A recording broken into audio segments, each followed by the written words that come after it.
Hi everybody, welcome back. It's a lovely Monday morning, a little bit chilly and a bit snowy, but it's all good. Today we're going to read the next chapter of our book, Codename Bananas. We're all the way up to chapter 36 and it's called The Boy Bridesmaid. As the sun began to rise over smouldering London, the bridal outfit was finally complete. It comprised of a hat, a veil, a wedding dress, a fan, a pair of lacy-looking white gloves, a parasol, and Sid's slippers. These were the only shoes that fitted Gertrude's ginormous feet at a huge stretch. And there is a picture. It's Gertrude dressed up as the bride. They could only bribe Gertrude to be dressed in all with this one thing: more fruit and nut cake. Munch, munch, munch. As the gorilla demolished another of Bessie's delicious homemade treats, the three could fuss around her, getting her ready for the train trip to the seaside. "She's never looked lovelier," cooed Sid. "Oh, what a beautiful bride," agreed Eric. "I always cry at weddings," blubbed Bessie. "It's not an actual wedding, though," said Sid. "Ah, yes, it's just a disguise," added Eric. "And a really good one at that," admired Sid. "Now, sit down, old girl." And with that, he gently sat the cake-munching gorilla down in the wheelchair. Munch, munch, munch. "Now, Uncle Sid, do you have a dress like the groom?" "Me? Well, yes. You can pretend that you two just got married, and if anyone stops you and asks, you can just say that you're going to the seaside for your honeymoon." But, protested Sid. "No buts, Sydney," said Bessie sternly. "Listen to the boy. He's a good deal smarter than you. Go upstairs and put your best suit on." "Oh," said the man. "What about the boy?"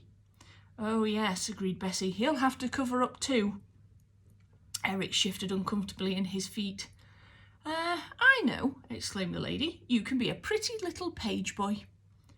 "What's a page boy?" asked Eric. "It's like a boy bridesmaid." No, thank you," said Eric.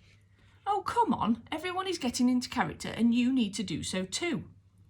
"Well, what do page boys wear?" "Normally Victorian sailor suits." "No," shouted Eric. "Let me see what I can rustle up for you. I'll be back in a jiffy."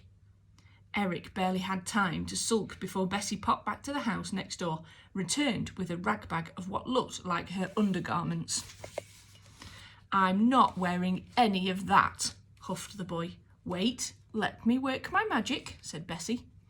In moments she had adorned him in various frilly lace bits and bobs. He looked like some sort of silly little toff from the olden days.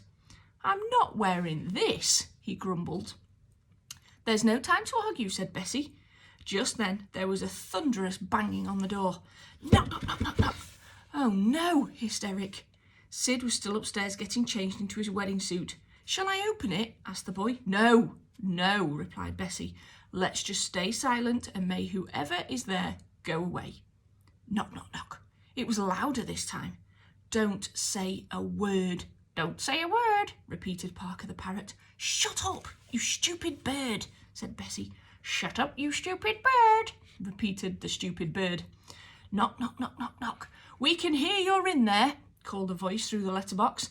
It sounded an awful lot like Miss Nina Misra. "Open this door at once or we will be forced to break it down." "Break it down, break it down," repeated Parker. "All right then, we will," replied Nina. "Hide," hissed Bessie. "Don't worry, I'm coming, I'm coming." She shut the kitchen door behind her. Eric knelt down so he could spy through the keyhole. From there, he could see Bessie answering the door to the air raid warden. This time she was not alone. Nina was flanked by 2 policemen. All had grave expressions on their faces. "Yes, can I help you?" asked Bessie, as innocently as possible, which was not actually that innocent. She was too nice to be too good at lying. The warden looked confused to see this lady answering the door. "Is there an old man here, and a young boy, and a lady dressed as a gorilla who live here?" demanded Nina. "Let me think," replied Bessie. "No, Just me. I live here all alone. No husband, no son, and definitely nobody dressed as a gorilla. I am sure I would remember that. I'm sorry, but you must have the wrong house. Now, good night." The lady went to close the door, but the warden put her foot in the way. "Not so fast," said Nina. "We heard another voice through the letterbox, a squawky-sounding voice. Who was that?" "I have no idea what you're talking about," lied Bessie. "Now I really must get to bed." "Get to bed, get to bed," repeated Parker. "There it is," exclaimed Nina. "It's just an echo," lied Bessie. "An echo, an echo, an echo," repeated the parrot. "See," exclaimed Bessie. "There it goes again.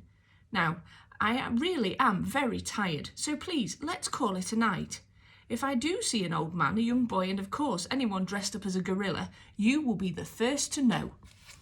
Bessie tried to close the front door again, but the warden put her heavy hand up against it. "You don't mind if we have a quick look around your house, do you?" she asked.